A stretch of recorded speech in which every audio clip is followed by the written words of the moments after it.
Eu tenho cabelo um pouco abaixo do ombro, meus cabelos são castanhos escuros, os meus olhos também são castanhos escuros. Eu estou vestindo um vestido azul com alguns detalhes. Eu estou esperando um neném. A minha pele, ela é morena clara. Eu estou usando um relógio na mão esquerda, pulseiras e anéis também na mão direita. E atrás de mim tem uma parede e eu estou ao lado do professor Júlio de Matemática.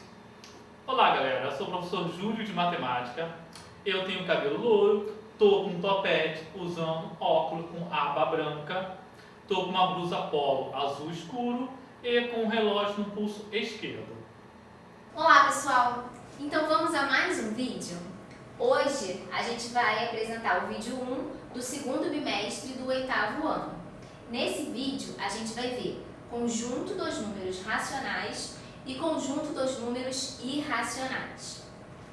Bom, então, lá no 6º ano, vocês lembram que vocês estudaram o conjunto dos números naturais. Quem são eles? São esses números aqui, né? 0, mais 1, mais 2, mais 3, mais 4, mais 5. E aí vai para o infinito, né? Infinitos números. Então, esse aqui, quem são esses números? Esses números é o conjunto dos números naturais. Bom, no 7º ano, a gente vê que eles não dão conta de algumas situações. Então, por isso, teve a necessidade de expansão de outros números, né? De outro conjunto. E aí, por exemplo, situações com números negativos, né? Temperaturas abaixo de 0 graus Celsius, esses números naturais não contemplavam essas situações.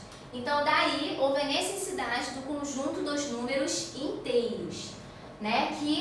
Quem são os números inteiros? Ele vem de menos infinito, ele contempla os números negativos, mais o zero, mais os números positivos. Ou a gente também pode enxergar o conjunto dos números inteiros como os números negativos mais os números naturais.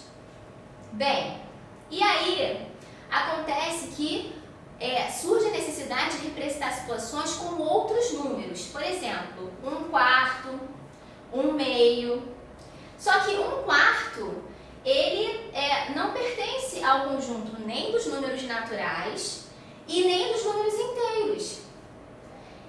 O meio, a mesma coisa. Então, houve a necessidade de expandir mais ainda esses conjuntos. A gente pode observar que a expansão para os números, né, 1/4, meio, é o quê? O conjunto dos números racionais. Que, como a gente vai ver mais à frente, o que são os números racionais? São números que a gente pode representar na forma fracionária. Além de meio e 1/4, a gente tem, por exemplo, o 0,4, os números, né, decimais finitos, muito encontrados, por exemplo, quando a gente vai comprar alguma coisa, né? A blusa custa R$ 39,90. Então, são números decimais finitos. Como também números decimais infinitos periódicos, que a gente vai ver mais à frente a definição certinha, ou chamados também de dízima periódica. Bom, então vamos observar alguns números racionais no nosso dia a dia? Então aqui eu trouxe para a gente observar uma receita de gelatina, o painel de um elevador e um relógio. Onde que estão os números aí que aparecem nesses exemplos? Olha, aparece o número 1/4, 1 ali de 1 litro. No painel do elevador, o 0, o -2, o 1, o -1. No relógio aparece ali, né, os numerozinhos. Então, a gente pode perguntar o seguinte: o que será que esses números têm em comum? Esses números têm em comum porque todos esses números que aparecem são números racionais. Logo, eles pertencem ao conjunto dos números racionais. Aí a gente pode observar que alguns deles são inteiros, Quem é inteiro? O 0, o 1, o -2, o -1. E alguns deles são naturais, né? Por exemplo, o 0, o 1 é natural.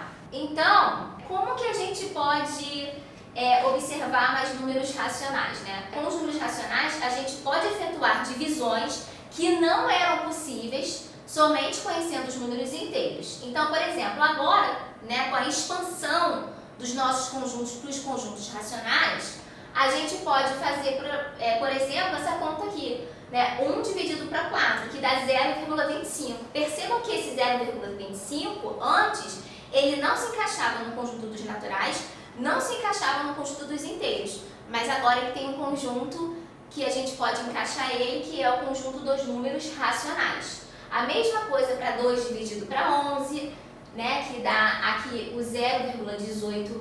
Olha só, pessoal, essa barra em cima aqui a gente também vai ver mais à frente, né? Esse número aqui é a mesma coisa que o número 0,18, 18, 18, 18, 18. Ou seja, isso aqui é um número decimal infinito periódico, tá? Mas calmem, não fiquem preocupados, a gente vai ver isso tudo bem direitinho mais pra frente.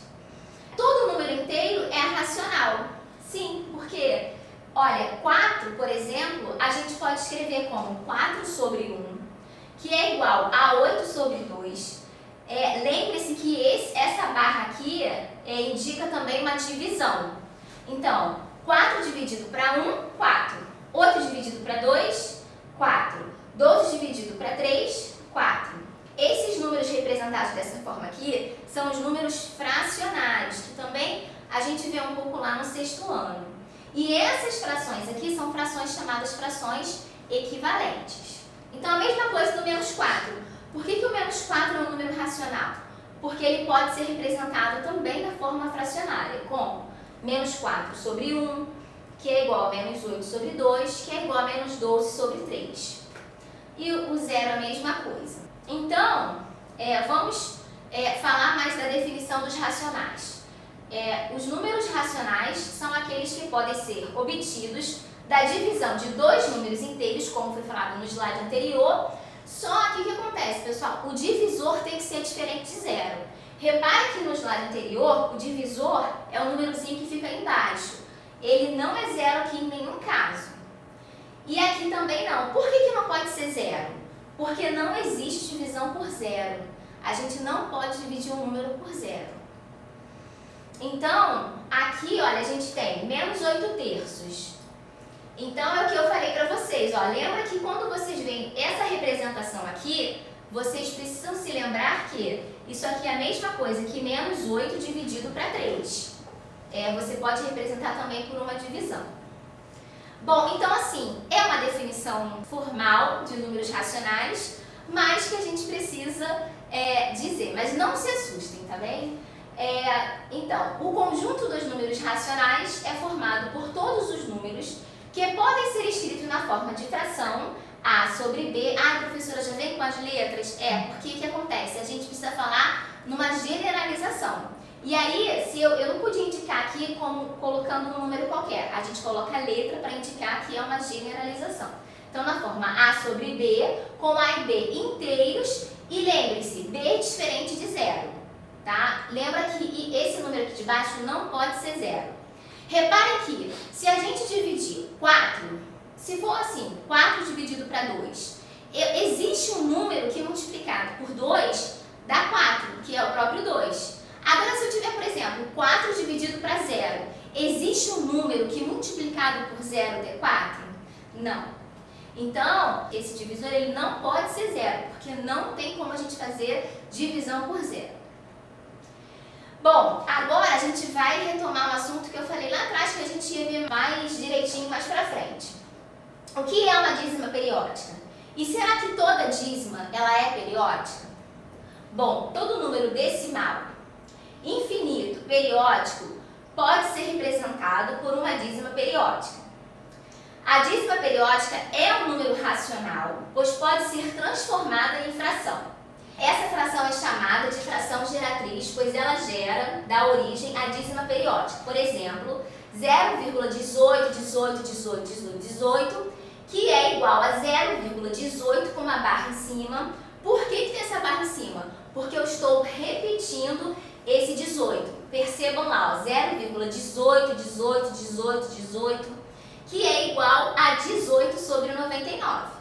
Se vocês pegarem 18 e dividir por 99, vocês vão encontrar exatamente lá 0,18. Professora, mas 18 sobre 99? Calma, mais pra frente a gente vai entender direitinho como é que a gente faz essa transformação da dízima periódica para fração.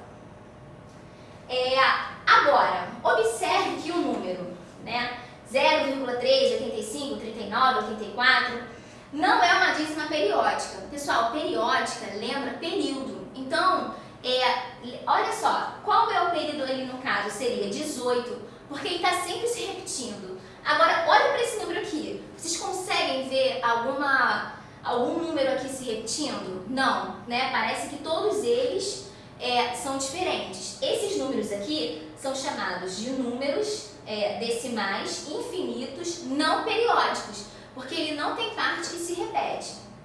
E aí não é uma dízima periódica. Por quê? Porque não há parte que se repete, ou seja, não é possível transformá-lo em uma fração.